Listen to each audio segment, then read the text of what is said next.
Signore e signori, buonasera. Welcome to New York University Casa Italiana Zerilli-Marimò. Today is a very special day and a very important occasion for us here at the Casa, not only because we are welcoming back to our virtual space the first director of Casa itself, but because this is a chance for us to celebrate our 30th anniversary with a particularly meaningful series of events and programs that we are inaugurating and starting tonight.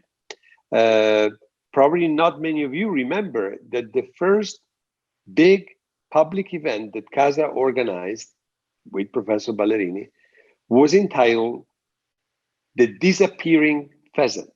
And it was an international contemporary poetry festival held at Casa Italiana.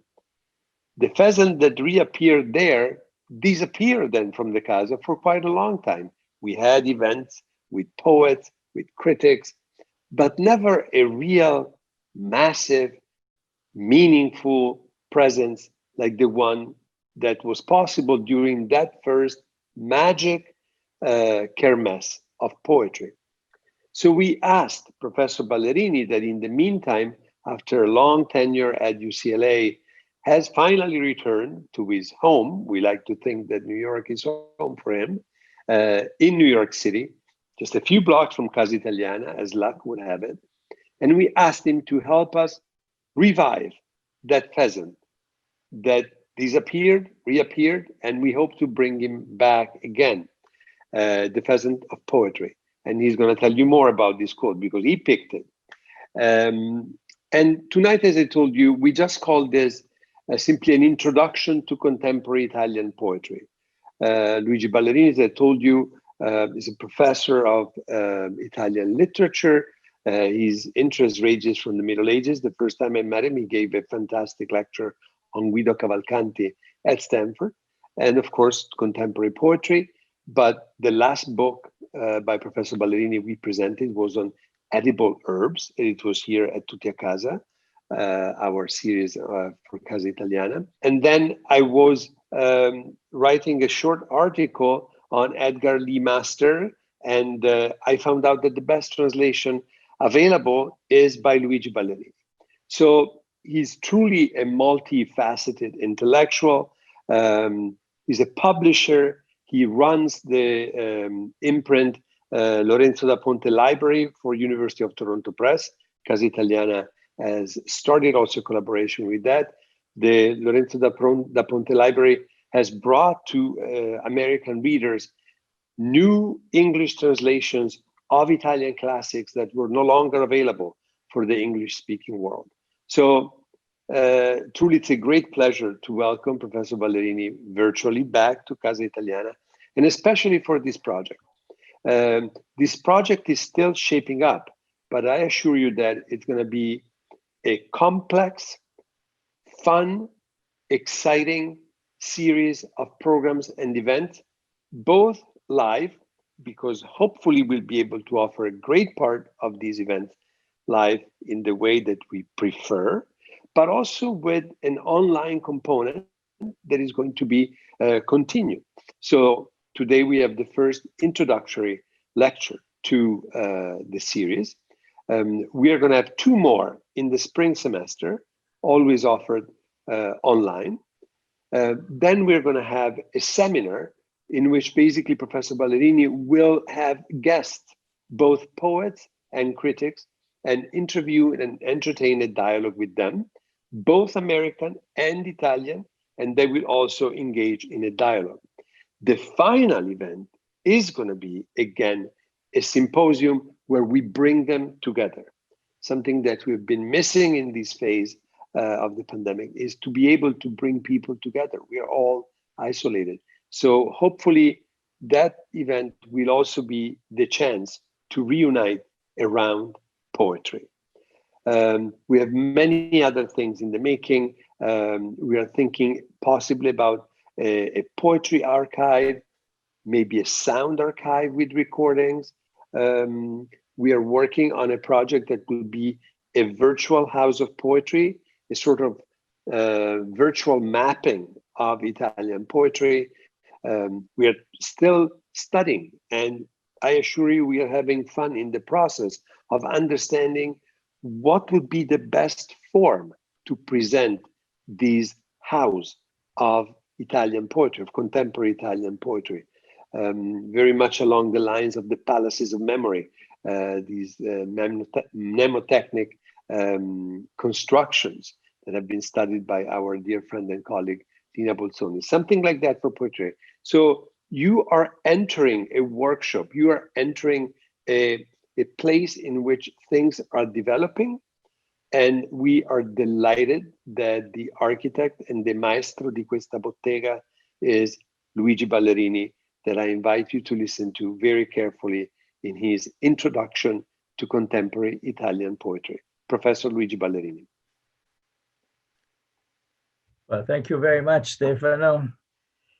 May I say it's very good to be back after so many years. And I'm very glad that you invited me back. I know of no better director of the Casa Italiana than yourself. Now, I wanted to just create an atmosphere and to introduce possible readers to Italian poetry by announcing that no poetry can be read without the active participation of the reader. No poetry can be appreciated without the contribution of the reader. And therefore, today's talk is going to be a bit abstract and theoretical. But in the end, I hope we'll have an opportunity to verify the theory on a poem by Giuseppe Ungaretti. And in the following encounters, we will pretty much stay with poetic text and savor them very, very closely. But as I said, today, we're going to be a bit theoretical.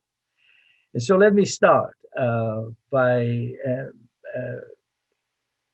at the beginning, by presenting the fact that poetry is a rather conspicuously large name for a number of writerly activities. God only knows why in the course of their life, and especially in that stretch of it known as adolescence, all men and women, be they of good or bad will, have succumbed at least once to the temptation of writing a poem, or to be more precise, a versified and often rhymed composition, which timidly or haughtily, as the case may be, they have presumed to inscribe under the rubric of poetry.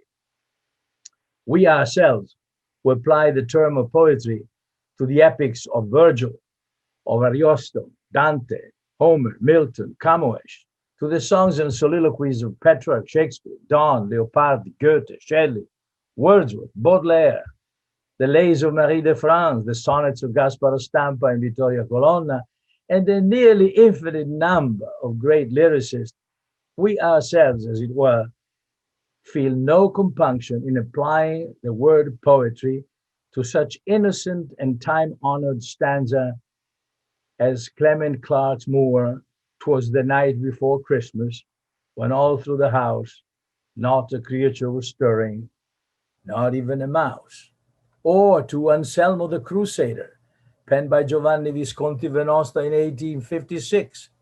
Passa un giorno, passa l'altro, mai non torna il prode Anselmo, perché gli era molto scaltro, andò in guerra e mise l'elmo. A day goes by, another day goes by, yet valiant Anselmo ain't returning.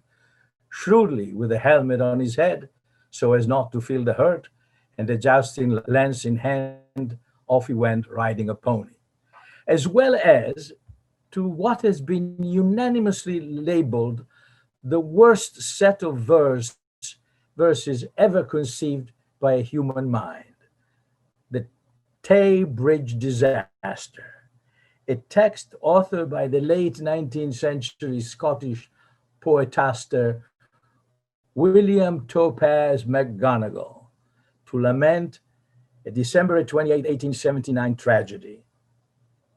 The Tay Rail Bridge near Dundee collapsed, and the train that was passing over it at that precise moment sank into the river, drowning all people on board. beautiful railway bridge of the silvery Tay. Alas, I'm very sorry to say that 90 lives have been taken away on the last Sabbath day of 1879, which will be remembered for a very long time, etc. It is so terrible that the perverse pleasure one may derive from reading it top to bottom can only be diagnosed in Aristotelian terms as a form of acrasia, a spiritual disposition clearly not praiseworthy as a virtue and yet not deplorable as a vice. Its essence is perhaps best captured by the Ovidian video bona proboque deteriora secur. I see what is good and I'm all for it, but in the end I go the way of the bad.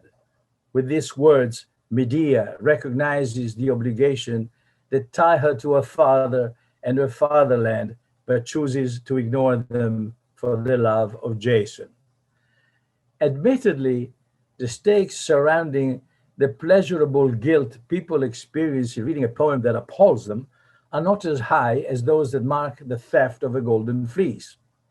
Furthermore, not all cases are as clear as those displayed by the insuperably referential Topaz McGonagall. Indeed, even such a deliriously ludic and exuberantly language-first poet as Gertrude Stein, who in her Poetry and Grammar wrote, "Poetry is concerned with using, abusing, losing, wanting, denying, avoiding, adoring, replacing the noun," felt the urge to cast a rather widespread and very humorous taxonomic net, concluding that there are a great many kinds of poetry. As to the appreciation of what made good or bad in poetry, more than a century earlier, Giacomo Leopardi had forcefully pacified the issue by stating "Tutto si è perfezionato da Omero in poi, ma non la poesia." From Homer onward, everything got better except poetry. Without detracting my admiration for the courageous work of editors Michael Caesar and Franco D'Intino, the locution "got better" may be less felicitous than it first appears, insofar as it doesn't capture the sense of finality implicit in perfezionato, a signifier whose semantic efficacy is routed in the idea of perfectum, from perficere, that is to say, to finish, to proceed no more, for the goal has been attained, which in turn is related to the Aristotelian concept of entelecheia, a reality that has achieved its fullest development once and for all, something completed in all its parts, and as such, a point of arrival that cannot be improved or surpassed. My hesitation to accept the expression "got better" comes from the suspicion that it might admit a modicum of hope, as if the war for the improvement of poetry were still raging, and that after a series of lost battles, who knows, poets might end up serving under a victorious general. Paradoxically, Leopardi squarely denies any such option by placing his point of arrival at the beginning of the poetic trajectory on which he himself occupies a spot of no little significance. This conviction is not entrusted to an early and isolated entry. Years later, the poet delves more deeply into his argument and links the concept of initial finality with that of perpetuity. In poetry, it seems, fathers cannot be killed, and what obtains with Homer in ancient Greece obtains in Italy with Dante Alighieri. Homer is the father, writes Leopardi, and the eternal prince of all poets in the world. These two qualities of father and prince are not combined in any other man with respect to any other human art or science. Further, no one recognized as the prince in any other art or science can, with this assurance resulting from the experience of many centuries, be called eternal prince. Such is the nature of poetry, that it is greatest in the beginning. I mean, greatest and nearly incomparable purely as poetry and as true poetry, not as style. An example repeated in Dante, who as a poet did not have and never will have equals among Italians. As it is plain to see, the idea of attributing a perpetual princely superiority to Homer's poetry is not proposed as the outcome of a personal predilection, but rather stipulated as an inevitable and necessary condition, an inner and substantial reality rooted in the nature itself of the art of poetry and peculiarly unique to it.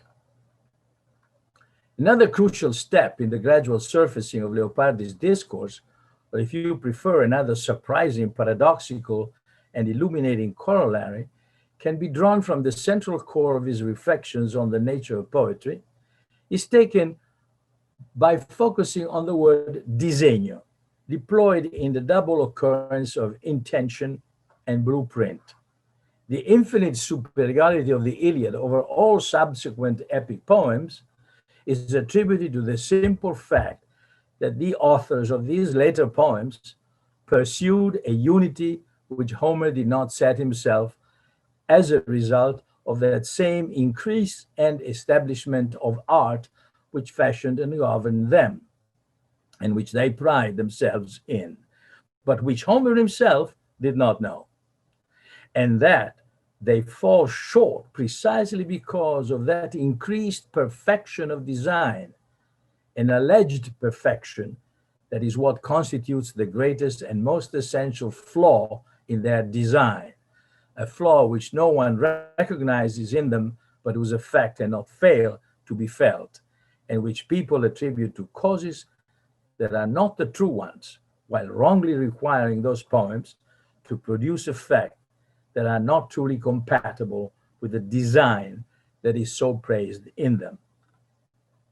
The number of entries that one way or another deal with the issue of modularity and its progressive weakness, a stylistic straitjacket, we might call it, for the poets who followed Homer but neither retrieved nor recreated the circumstances under which he operated, is such that it would be not amiss to see in them the manifestation of an obsessive disorder in Leopardi. We, however, who are not interested in approaching Leopardi's work from a clinical point of view, regard his insistence on the absolute supremacy of the epic that came first as a sign of an irrefutable discovery. Not only does epic poetry operate in ways that are categorically different, indeed opposed to those that apply to other types of human endeavors, but this peculiarity can be extended to poetry in general. That is to say, preposterous as it may sound, to the entire corpus of Western literature. It would be fair to object that the statements we have been quoting from bear witness to a will to affirm for sure, but do not provide a sound criterion upon which to hang their validity. Even the notion of disegno, to which we have deductively assigned a binomial function, can be pulled in 1,000 directions and ultimately abandoned as overly generic and unproductive. Leopardi, however, knows better than liquidating the matter on such open-ended and unsubstantiated utterance. And once again, scattered in a number of entries, he clarifies that Homeric excellence is to be predicated on the language Homer had at his disposal. That is to say, the Greek language at the time of its birth as a literary vehicle. A language that did not have to find ways to retain the vigor and flavor poetry has been looking for ever since, for the simple reason that that vigor and that flavor belonged to it as a birthright. Leopardi inscribes the dawning power of the emerging language under the rubric of vaghezza. In Homer, everything is vague, everything is supremely poetic.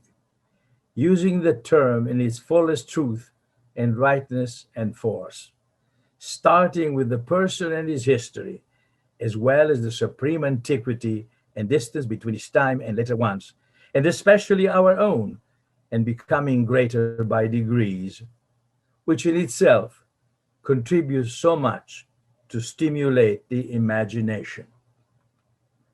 What could Leopardi possibly mean by fullest truth and rightness and force of the term vaghezza, which, by the way, was to become the backbone of his own poetics and poetry? Any etymologically responsible dictionary informs us that although in contemporary usage, vague carries exclusively negative connotations, indicating that upon which we cannot quite put our fingers, something undetermined and uncertain, something not clearly distinguishable, its original signifying power comes from the Latin vagus, which alongside this notion carries and indeed stresses in a highly positive manner the idea of movement, of wandering, of roaming. Something is vague because it moves, and moving elicits and links realities that a merely consequential logic would tend to discard. Vagueness, Leopardi continues, building upon the celebrated essay on style by Cesare Beccaria, is the constitutional quality of parole, words, that which separates them from termini, terms. They present not just the idea, the parole, of the object they signify, but also accessory images. And it is the most precious gift of a language to have these words. Scientific words present the bare and circumscribed idea of an object. And that's why they are called terms, because they determine and they define the thing from all sides. The richer in word a language is, the more suitable it is for literature and beauty. And the opposite is true when it's richer in terms. I mean, when this richness of terms damages that of words, because an abundance of both is not harmful. Because the appropriate choice of a word and plainness or dryness are very different things. And if the former gives discourse efficacy and clarity, the latter adds nothing but aridity. I want to repeat this. I mean, when the richness of terms damages that of words because of an abundance of both, is not harmful, because the appropriate choice of a word on the one hand and plainness or dryness are very different things. And if the former, the appropriate choices of word, gives discourse efficacy and clarity, the latter adds nothing but aridity. In entry 100 of the Zibaldone, we encounter another sensationally pertinent and at the same time prophetic entry in which the quality of vagueness is said to be not only a sign of respect for the poetic object that has caused the writing of the poem, but also an opportunity offered to the reader to take part in the shaping of the poetic message. And this is crucial to our understanding of contemporary poetry. It has been observed, says Leopardi, of ancient poets and artists, particularly the Greeks, that they were accustomed to leave more for the viewer or listener to think about than they themselves expressed. As for the reasons, it is just their naturalness and simplicity, which meant they did not go into the detail of the things as do the moderns, showing off the hard work of the writer who does not speak of or describe the thing the way nature presents it, but refines, notes the circumstances, breaks down the description, and extends it in a desire to create an effect, all of which makes the intention obvious, destroys natural ease and unconcern, reveals art and affectation, and gives more space to in the poem to the poet than to the thing he is talking about. Okay, this is also very, very crucial. It gives more space in the poem to the poet than the things he is talking about. Now, in the field of contemporary poetics, the active participation of the reader and consequently the diminished role of the writing ego is, of course, an established acquisition. But its acceptance has had to overcome more than one obstacle. And even now, a whole plethora of verse writing individuals are convinced that the exposure of their feelings and the right of self expression are reasons enough to justify their activity.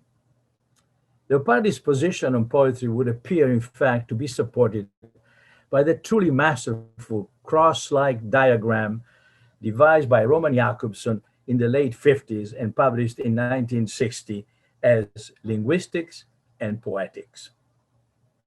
Here, in the exchange of the poetic message, the addressees, the reader of the poem, are defined as having a conative function, implying that this type of message cannot be passively received, but that on the contrary, it must be activated and participated by the recipient.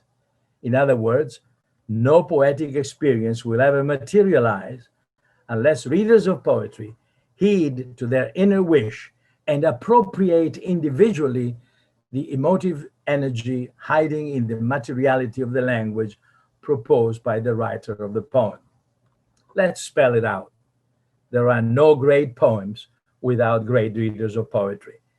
Keeping in mind, however, that some of the poetic specimens that constitute a tradition are by far more inviting than others. Jakobson further stipulates that one of the functions operative in the exchange of a verbal message is what he calls the metalingual, that is to say, any set of equational sentences aimed at conveying information about a lexical code. And he offers, as an example, the following dialogue, which he himself defines as exasperating. The sophomore was plucked. But what is plucked? Plucked means the same as flunked. And flunked, to be flunked is to fail an exam. And what is a sophomore? A sophomore is a second-year student.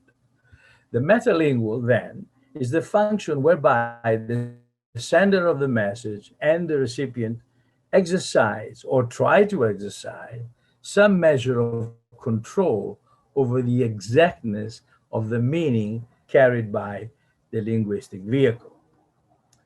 Fully aware that meta-language can be used to build equational sentences, equation, mare is the female of a horse, Jakobson alerts us that poetry and meta-language are in diametrical opposition to each other. In meta-language, the sequence is used to build an equation, mare, female of a horse, whereas in poetry, the equation is used to build a sequence, and the equation does not have to be at all plausible. A sentence, we should add, in which equation can be an imaginary, as those at work in Homeric similitudes. In Book 18 of the Iliad, for instance, fleet-footed Achilles, having placed his hand on dead Patroclus' chest, becomes an endlessly groaning, bearded lion, whose cubs a stag hunter has snatched from some dense thicket. Poetry, then, does not deal with the type of truth whose validity can be verified by the occurrence of an event or the reality of the object to which it is allegedly referring. A mare in poetry can and must be anything except the female of a horse. How the Old Mountains Drip with Sunset may indeed be the beautiful title of a beautiful Italy-related poem by Emily Dickinson. But the substance of what makes its message poetic is neither the old mountains nor the sunset, enchanting as they may be, and it is to be looked for in the material ingredients of the language spurred into action by the emotion caused by their sight. In the first two stanzas of the poem, we encounter not only a question the poet will not even try to answer, but also two splendid examples of the vagueness that enabled readers to shift their curiosity from the plausible to the uncanny. Here's the poem. How the old mountains drip with sunset, how the hemlocks burn, how the dawnbreak is draped in cinder by the wizard sun, how the old steeples hand the scarlet till a ball is full. Have I the lip of the flamingo that I dare to tell? What is significant here is the irresistible and inexhaustible desire to explore the link Emily Dickinson has univocally and inexplicably established between wizardry and the sun, and even more so, peculiarly, the absurd logic whereby the courage to speak is assumed to be the privilege of those who have the lip of the flamingo, a bird endowed with a rather conspicuous beak, but hopelessly deprived of lips. The vagueness can be so acute that in some cases, Emily Dickinson laments it brings about immobility, stillness, catalepsy. The poem concludes, these are the visions flitted Guido. Titian never told, Domenichino dropped his pencil, paralyzed with gold. But here again, the alleged coming to a halt of Guido Reni's, Titian's, and Domenichino's painterly actions are of much lesser concern to an equipped reader of poetry than the semantic relationship between paralysis and gold. That's an equation. Poets operating in a regime of vagueness can also wish for an opportunity to make poetic sense, entrusting an agency not subjected to their control to usher in utterances for which they themselves feel inadequate. In late medieval times, love was usually called upon to fulfill the task of speaking, although quite often the invocation is a rhetorical device deployed to mention something by professing to omit it. Here is a superb example drawn from the superb and graciously small poetic output of Guido Cavalcanti. Oh Deo che sembra quando gli occhi gira, dica l'amor chi non savria contare, cotanto d'umiltà donna mi pare, con altra ver di lei la chiam ira. God, you should see what she looks like moving her eyes. Let love report to you, for I cannot describe. Such is her virtuous beauty that all others besides her seem distraught. Dante takes this trope to another level in Purgatorio, where the entreaty becomes the law itself of poetic composition. I mi son un che quando amor mi ispira noto, e da quel modo che ditta dentro vo significando. I'm one who, when love breathes in me, takes notes. What he within dictates, I, in that way, without, would speak and shape. Embarrassing as it may be to dwell on a passage so frequently quoted by everyone, it would be difficult to find a more suitable example of a poet revealing the structural otherness of his work. The message comes from within, uttered in Dante's time from love, in our own from the unconscious. In either case, what matters lies wholly in the verb to dictate, which implies submission. Guido delegates, Dante surrenders. The poetic ego meets and accepts the strength of its weakness. Dante's ego, I'm one who, is truly poetic only when he lets himself be spoken by another. In modern times, a poet who would not easily give up his special role, heroic or pathetic or both, as the unencumbered source of his special poetic drive, as an author, that is, as someone who, etymologically speaking, brings about an increase in meaning and consequently in the vitality of emotions, is without a doubt Gabriele D'Annunzio. Him too, however, cannot help but falling prey to the inevitable. He neither delegates nor surrenders. In his inimitable fashion, he creates a most alluring horizon of expectations, only to acquit himself from the responsibility of an immediate delivery. He turns poetry into the art of promising and postponing revelations. His Sera Fiesolana, Evening at Fiesole, begins with a wish to please an unnamed interlocutor. Fresche le mie parole nella sera, ti sian come il fruscio che fan le foglie del gelso. Dolci le mie parole nella sera, ti sian come la pioggia che bruiva, tiepida e fuggitiva. Let my words at dusk be soft and cool, like the rustle of the mulberry leaves. Let my words at dusk be gentle like the rainfall that patters down and warmly scatters, and comes to a full circle with a series of impeccable dodgings. E ti dirò verso quali reami, e ti dirò per qual segreto, e ti dirò nel silenzio. I shall tell you then towards which realms of love we are summoned by the river whose springs shadowed by ancient branches murmur forever in the mysterious sacredness of mountains. And I shall tell you the secret that make the hills bend over the pure horizon like lips silenced by prohibition, while their will to speak makes them seductive beyond human desires and gifted with a silence that will forever soothe our souls. Jakobson thinking is the outcome of a profound and accurate observation of the poetic function, which in his diagram sits midway between sender and receiver of the poetic message, and which he brilliantly defines, and this is a little mouthful, as the projection of the principle of equivalence from the axis of selection to the axis of combination. I want this to remain firmly fixed in the mind of the listener, okay?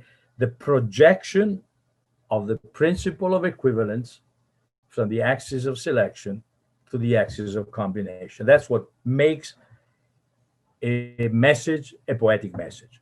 Now, what is the axis of selection? Very simple.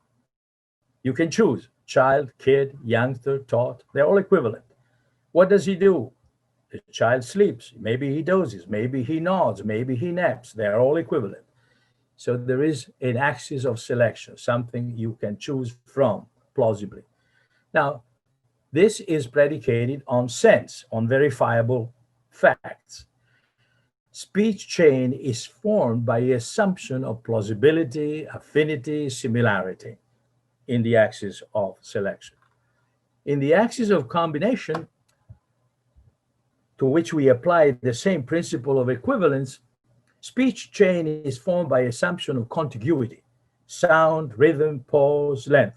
For instance, child, shield, shell, shallow, flies, flees, fleets, frets, fetters. They are not related at all, but we apply the same principle of the axis of selection to the axis of combination. If that occurs, that makes a poem and its message poetic. Meaning is to be extracted a posteriori, not by obviously established fact. After the axis of combination has been accepted, it cannot be achieved without an analysis of the material ingredient of the sense, something that cannot be proven and cannot be denied at the same time. It is language at its fullest. The felicitous vagueness from which, as we have tried to show, the sender of the poetic message must necessarily operate, and which we must now extend to the receiver, who in more than one sense could be called co-author of the poem, was not born yesterday. 36 years after Leopardi's death, and 82 years prior to the lecture on linguistic on poetics, Arthur Rimbaud, age 17 for the record, inaugurated modern poetry, inserting a mandatory four-word phrase in a letter addressed to Paul Dumeny, 15th, 1871, a very important date for modern poetry. Indicted for Paul Dumeny, the addressee of the letter, indicting him for incomprehension and perhaps even disregard for what constitutes a meaningful poem, an utterance that cannot be confused with a mere set of measurable verses. The letter, universally referred to as the lettre du voyant, letter of the seer, of the visionary, on account of the equation Rimbaud draws between the condition of the seer and those of the poet, conditions that can only be achieved by meaning of a long and raisonné dérèglement de tous les sens, long and well thought out deregulation of all perceptions, opens with a perfectly arrogant statement: J'ai résolu de vous donner une heure de littérature nouvelle. I decided to offer you an hour's worth of modern literature, of new literature, and accompanies some text penned by Rimbaud himself.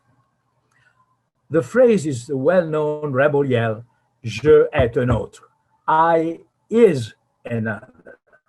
At times it has been translated as a slightly modified revamping of Gérard de Nerval's Je suis l'autre, I am the other, a grave error.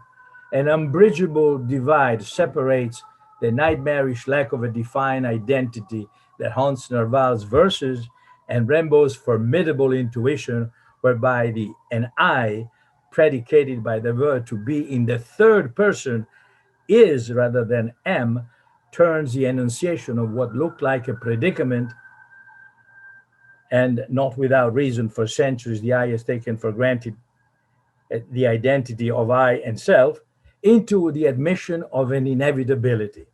The I can only be conceived through its relation to a non-I agent, external or internal as the case may be, and thus operates exclusively in conditions of uncertainty, variability, and vagueness. The I is groundless. It is a subject in the domain of the other.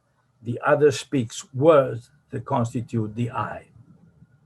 In a letter of rebuke, really, written 2 days before the Lettre du Voyant addressed to Georges Isambard, his professeur of French literature at the Collège de Charleville, and containing perhaps the first occurrence, really, of the locution Je est un autre, Rimbaud first gives voice to his repulsion for what he considers the outcome of a poetic lethargy, the passive remastication of inherited literary patterns.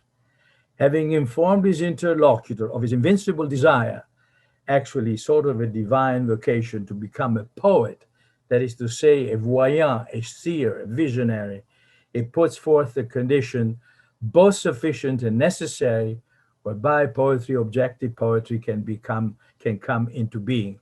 C'est faux de dire je pense, on devrait dire on me pense. It is wrong to say I think, one ought to say I'm being thought. Put differently, the personae of the I can only express themselves in poetry through grammatical constructs received by the communal and political phenomenon called language. Language speaks, therefore thinks. The poet once again listens. Rimbaud had no idea of how resilient, confessional, egocentric poetry was going to be, despite the numerous subsequent attacks launched against it by the exponents of the avant-garde movement, first and foremost, futurism. In his Manifesto Tecnico della Letteratura Futurista, the technical manifesto of futurist literature in May of 11th of 1912, somewhat cavalierly, Marinetti wrote, distruggere nella letteratura l'io, cioè tutta la psicologia. Destroy the I in literature, that is all psychology. The man sidetracked by the library and the museum, subjected to a fearsome logic and wisdom, is of no interest whatsoever. We must therefore drive him out of literature and ultimately replace him with a matter whose essence must be grasped by stroke of intuition. Marinetti's cutthroat rhetoric is ideologically driven and must as such be taken with a grain of salt, or at least viewed as the death of a romantic, which according to Wallace Stevens is always an exaggeration. Providing no clue towards a definition of matter and preposterously unclear on how to apply the strokes of intuition, the enthusiasm it initially stirred by the manifesto, he wrote psychology, but I bet he meant psychologism, abated quickly. However, even within the futurist camp. This notwithstanding, Rimbaud's manifesto, so to say, proclaiming the necessity to abandon subjective poetry and to adopt in its stead the objective poetry, filtering through the voice of the other that fleetingly defines the I, marks a point of no return. The authorial I sheds its prerogative as a cognitive and emotionally superior being to become the subject waiting to each message to be relayed eventually to a reading subject. Divesting is a difficult job. My teacher and great poet Elio Pagliarani confessed to me that at the time when the anthology of the Novissimi, of which Federica Santini and I recently procured an updated English edition, he felt obliged to disown some of his early poems, feeling that they were too ego-centered, which forced me to write an essay showing that his pronominal I, even in his earliest poetry, was not really an I myself, who seeks opportunities to speak in interiore viscerum, but the lyrical I, capable of creating otherwise unimaginable forms of predication. A beautiful poem by Antonella Anedda will serve as an example of what the lyrical I can do, writing a poem addressed to one's mother and father. Accept this silence, the word caught in the dark of the throat like a stiffened animal, like the stuffed boar that sparkled in the cellar during October storms. Livid and woven with straw, the dry heart, smokeless, yet against the flash of lightning that nailed the door each time in the same exact point where death had begun. The futile backstepping, body aflame, the hunter's kick on its side. Close your eyes. Think. Hare and fox and wolf. Call the beasts chased down, they race over the flatlands and are in the slingshot of dying or falling asleep, exhausted inside the den where only the hunted know true night, true breath. The numeric paucity of Rimbaud's catechumens and confirmed converts is clearly a sign of the difficulty encountered in the implementation of his intuition. But anyone enrolled in the new faith will be able to boast a rich and distinguished pedigree, a mark of nobility that dates back to at least Dante's time. In the Vita Nuova, chapter 18, the not yet exiled Florentine poet announces a radical shift in his modus poetandi, that while it may not be yet entered as a downright anticipation of Rimbaud's dictum, it can be proposed as a significant step in the prehistory of his formulation. I'll read it in English because it's a bit long, but it's really a masterful piece. Then the women began to talk to each other, and as we sometimes see rain mixing with delicate snow, just so it seemed to me I heard their words fill the air, blended with sighs. After they had talked to each other for a while, the woman who had spoken to me earlier said, "We would all like to ask you where your bliss now resides." I responded, "In words that praise my lady." Then the woman added, "If what you're saying is true, those poems that you wrote about your conditions must have been written with some other aim in mind." At which point, reflecting on these words and feeling almost ashamed of myself, I left them. And as I went along, I said to myself, since there is so much bliss in words that praise my lady, why have I spoken in any other way? So I decided that the subject matter for my poetry from then on would be praise for his most gracious of women. And the more I thought about it, the more I felt I had taken on a theme that was over my head, and I didn't dare to begin. And I lived that way for several days, wanting to write, but afraid to start. And when fear and tears subside, as Frank Sinatra would say, he does begin and writes the trailblazing and most beautiful canzone, Donne qu'avete intelletto d'amore, women who understand the truth of love. The very same poem he resorts to in the previously mentioned Purgatorio 24 to signal the external provenance of his inspiration and his action as a receiver of a message dictated by love. Whether poetry is denied a chance to ever peak higher than the Homeric heights, as maintained by Giacomo Leopardi, or whether it will be retooled and re-energized by the poet seer as projected by the rowdy Rimbaud, it will be necessary to extract it from language by means of an action requiring listening to its predicative implications without any preconceived notion of what to expect. Curiously and most appropriately, from a Rimbaudиan point of view, American poet Jack Spicer's collected poetry appeared in 2008 under the title My Vocabulary Did This to Me, a clear endorsement of objective poetry by a poet who claimed, editors Peter Gizzi and Kevin Killian, that his poems originated outside himself, who insisted that a poet was no more than a radio transmitting messages, a poet who professed an almost monkish practice of dictation from Martians, no less, who rejected what he called the big lie of the personal.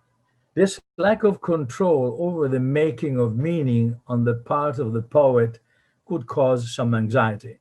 In the short essay, In the Environs of Lacan, in which he records his reaction to his first encounter with the French psychoanalyst theory, Andrea Zanzotto writes, "The transformation of every discourse, everything, rather, into a mere signifier, into a letter, the suspicion that the I was a grammaticalized production of the imaginary, a point of flight and not a reality.